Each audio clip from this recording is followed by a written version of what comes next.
বাংলাদেশের মানুষের কাছে ক্রিকেট মানেই যেন একটি আবেগের জায়গা। খেলা হলেই চায়ের দোকান থেকে স্টেডিয়ামের গ্যালারি, ওই খেলার মাঝেই ডুবে থাকে বাংলাদেশের সাধারণ জনগণ। ক্রিকেট বাংলাদেশের প্রাণ, বাংলাদেশের জান। ছোট বাচ্চা থেকে মধ্যবয়সী পুরুষ সবার কাছেই বাংলাদেশের ক্রিকেট যেন হৃদয় জুড়ে আছে সবার। তবে এই আবেগ যেন এখন হারিয়ে যাচ্ছে দূর কোনো নীলিমায়। হারিয়ে যাচ্ছে ক্রিকেট কথাটা। ক্রিকেট ভক্তরা কিভাবে মেনে নেবে, কিভাবে তারা থাকবে ব্যাট বলের আওয়াজ না শুনে, টিভির সামনে চায়ের কাপে চুমুক দিতে? পারবে কি বাংলাদেশের ক্রিকেট ভক্তরা ক্রিকেটকে নিজের থেকে দূরে সরাতে? পারবে কি তারা? প্রশ্নটা যেন সবার কাছে। এমন প্রশ্নের জবাব চলুন খানিকটা পেছন থেকেই জানার চেষ্টা করি। 2015 সাল বাংলাদেশ খেললো প্রথমবারের মতো ওয়ার্ল্ড কাপে কোয়ার্টার ফাইনাল। সে কি খুশি পাড়া থেকে মহল্লার ক্রিকেট ভক্তরা! সিংহকে হারিয়ে বিশ্বকাপ থেকে বিদায় করে দেওয়ার সেই মুহূর্ত হয়তো আজও আপনার চোখে ভাসে। রুবেলের করা সেই ইয়র্কার ডেলিভারিটা, বাংলাদেশের ক্রিকেটের প্রেমে তো সেদিন কত প্রেমিকই পাগল হয়েছেন। তারপরের সময়টা হয়তো কখনো ভুলতেও পারবেন না ক্রিকেট প্রেমীরা। কোয়ার্টার ফাইনালে ভারত বাংলাদেশের সাথে যা করেছে তা যেন রীতিমতো অপরাধ। সে থেকেই যেন তাদের প্রতি ক্ষোভটা আরো বেড়েছে বাংলার ক্রিকেট ভক্তদের।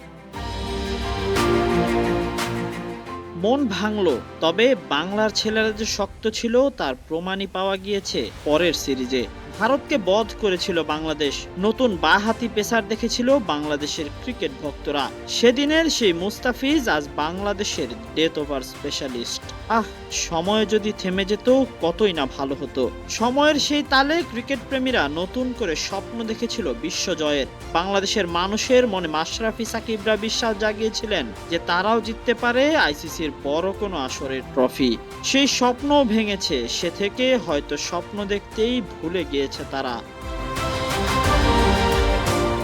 ট্রফির সে আশায় চলে গেল মাশরাফি। যে স্বপ্ন দেখিয়েছিল তারই যেন বিদায়। তামিম সাকিব দায়িত্ব নিলেন, তখন বাংলাদেশের ওয়ানডেতে কি সোনালী সময়। সময়ের মার পেঁচে বাগড়া পড়েছে তামিম সাকিব সম্পর্কেও। বিদায় নিয়েছেন সাইলেন্ট কিলার রিয়াদও। অভিমানী মুশফিকও শুধুই খেলে যাচ্ছেন টেস্ট ফরম্যাটটা। হারিয়ে যাওয়া সেই সময় কি মিরাজ, শান্তরা আর কোনোদিন ফিরিয়ে আনতে পারবে বাংলার ক্রিকেটে? হয়তো পারবে, তবে নিতে হবে চ্যালেঞ্জ।